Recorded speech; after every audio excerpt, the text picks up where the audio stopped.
এটার অর্থ অনেকেই জানি না, জানার জন্য চেষ্টা করি না। যদি বলি যে ভাই আপনার টাকা পয়সার খুব খোঁজ খবর, টাকা পয়সা ইনকাম করতে হবে খুব যত্ন সহকারে, যেভাবে করলে হবে সেভাবেই আমরা পদক্ষেপ গ্রহণ করি না সব কিছু করি, এগুলি সব জানি, সব বুঝি, কিন্তু কোরআন বুঝি না, কোরআন পাই না, কোরআন তিলাওয়াত বুঝি না, কোরআনের বাংলা অনুবাদ জানি না। আমরা একেবারে কোরআনের কথা বললেই একেবারে দুর্বল হয়ে যায়, আরে এটা তো পারি না। কিন্তু অন্য দুনিয়ার মধ্যে চলতে ফিরতে যা কিছু প্রয়োজন সব জানি, সব বুঝি, কথা কোন ঠিক কিনা? কিন্তু কোরআন বুঝি না। আর যদি কোরআন বুঝতাম তাহলে কোরআন আমাদের জন্য যথেষ্ট হয়ে যেত। সেই কোরআনুল কারীমের একটি আয়াতে কারিমা আপনাদের খেদমতে তিলাওয়াত করেছি। রব্বে করিম ইরশাদ করেছেন, কুল, হে আমার হাবিব, হে আমার দোস্ত, হে আমার নবী, আপনি বলে দিন, ইন কুনতুম তুহিব্বুনাল্লাহ, তোমরা যদি আল্লাহকে ভালোবাসতে চাও, ফাত্তাবিউনি, তাইলে আমার বন্ধু নবীর আনুগত্য করো, আমার নবীর সুন্নতকে আঁকড়ে ধরো, আমার নবীকে ভালোবাসো, আমার নবীর দেখানো মত এবং পথ অনুযায়ী চলো, আমার নবীর সুন্নাহকে আঁকড়ে ধরো। কথা কোন ঠিক কিনা? কুরআনুল কারীমের আরেক আয়াতে কারিমা আল্লাহ তাআলা বলেন, লাকাদ কানা লাকুম ফি রাসূলিল্লাহি উসওয়াতুন হাসানা, তোমাদের জন্য সর্বোত্তম আদর্শ হলো আমার রাসূলের আদর্শ। বলুন সুবহানাল্লাহ। কার আদর্শ? কিন্তু আমরা দুনিয়ার মধ্যে যে দলই করি না কেন, ওই দলের নেতার আদর্শ অনুসরণ করার জন্য জান দিয়ে, মন দিয়ে, প্রাণ দিয়ে, টাকা পয়সা দিয়ে, ছেলে মেয়ে দিয়ে, যেভাবে লাগে সেভাবে আমরা মিছিল দিই এবং সেখানে প্রচুর অর্থ ব্যয় করি না সেই পরিমাণ আমরা রাসূলের জন্য করি না, ঠিক কিনা? সেই পরিমাণে আমরা আমাদের নবীর জন্য করি না, যিনি আমার আপনার জান, যিনি আমার আপনার ঈমান, যিনি কবরে বন্ধু, কথা বলেন ঠিক কিনা? যিনি হাসরে বন্ধু, যিনি হাসরে তরানেওয়ালা, কথা বলেন ঠিক কিনা? কি আপনাদের কি কষ্ট হচ্ছে নাকি? আসলে আমি একটু বেশি কথা বলতেছি নাকি? আচ্ছা, আর 5 মিনিটের মধ্যে শেষ করে দিই, কারণ আসলে এত দীর্ঘ আলোচনা নাই দাওয়াতুল খায়ের প্রোগ্রামের মধ্যে। আগেও বেশ কয়েকটা প্রোগ্রাম হয়েছে না? আপনারা কি সবাই গেছেন? অনেকে জান নাই। যেখানে হয় সেখানে যাবেন, যাইলে কোনো অসুবিধা আছে নাকি? যাইলে লাভ কি? যতক্ষণ বসা থাকবেন ততক্ষণ আমলনামা থেকে সগীরা গুনাহ জ্বলতে থাকবে। সুবহানাল্লাহ। আস্তে জোরে কোন সুবহানাল্লাহ, আরো জোরে বলেন সুবহানাল্লাহ।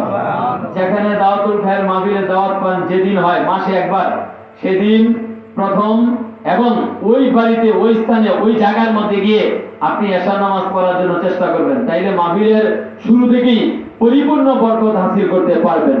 আমরা কি পারবো? মাসে একবার পারবো কিনা? ইনশাআল্লাহ। কথা বলেন, পারবো কিনা? ইনশাআল্লাহ। এখানে আসলে দুঃখ মুসলমানদের জন্য, আমাদের জন্য দুঃখ।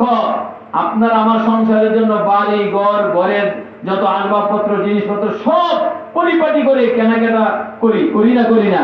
কিন্তু আমাদের ধর্মের জন্য আমরা কি করি?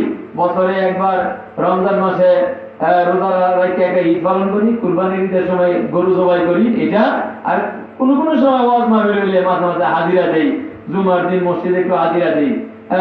মসজিদটাও ঠিক মতো দেখাশোনা করি না, মসজিদটা ছাইড়া দিছি ইমাম এবং মুয়াজ্জিনের উপরে, ঠিক কিনা? কথা বল না?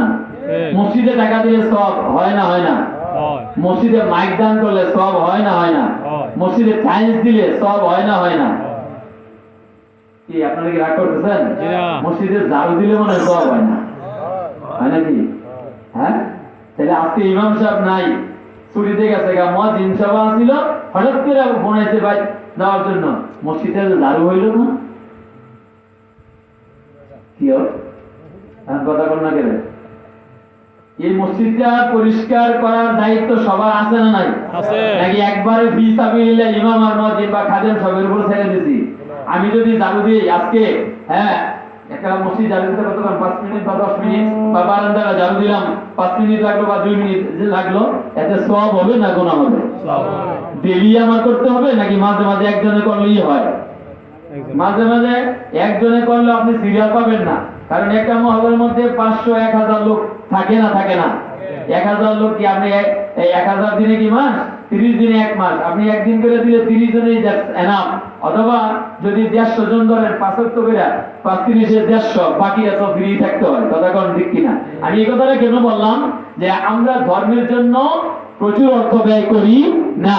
যেমন যদি ব্যয় করতাম তাহলে এই ধরনের প্রোগ্রামগুলো আরো সুন্দর পরিপাটি করে করা যেত। কথা কন ঠিক কিনা? এতক্ষণ কারেন্ট ছিল না, জেনারেটর হলে ভালো হতো না? কথা কন ঠিক কিনা?